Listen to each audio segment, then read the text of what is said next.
మాది కామారెడ్డి మేడం. పెద్ద పెద్ద హాస్పిటల్లో చూయించుకున్నా మేడం. నాకు నీరు వచ్చింది.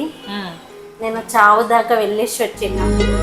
ఏం నీరు వచ్చి ఊపిరితిత్తులో నీరు వచ్చింది మేడం. ఓకే, ఇంతకు ముందు ఐవీఎఫ్ చేసుకున్నావా? ఎక్కడ? వన్ సర్కిల్ ఏమో హాస్పిటల్ హైదరాబాద్లో. అక్కడ కూడా ఫెయిల్ అయింది. అసలు రాలే మేడం. మరి ఇక్కడ ఎన్నోసార్లు? ఇక్కడ ఫస్ట్ టైంకే సక్సెస్ అయింది. ఎన్ని ఉన్నాయి? 2. దాన్ని హైపర్ స్టిమ్యులేషన్ అంటారు.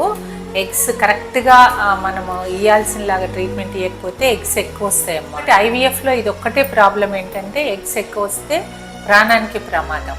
అది కరెక్ట్ చూసుకొని చేసుకోవాలి. అది ఎక్స్పీరియన్స్ తోటి వస్తుంది, అంతకంటే ఎక్కువ తెప్పియదు. ఇప్పుడు చాలా హ్యాపీగా ఉన్నా మేడం. నేను ఎన్ని సంవత్సరాలకు పెద్ద పెద్ద హాస్పిటల్ ఇక్కడ అక్కడ బాగా తిరిగినా మేడం. నేను 12 ఏళ్ళు అంటే చాలా ఎక్కువ కదా. ఇప్పుడు బయటికి నీ ముందు 10 మంది వెళ్ళింటు కదా, అందరు ట్విన్సే, ఒక్క ఆమెకే సింగిల్, అందరు ట్విన్సే. కంగ్రాట్స్. 2 వచ్చినాయి. ఇంకా అన్ని బాధలన్నీ మర్చిపో. అంత బాగున్నాయమ్మా. ఒకటి 7 weeks 3 days, 7 weeks 1 day.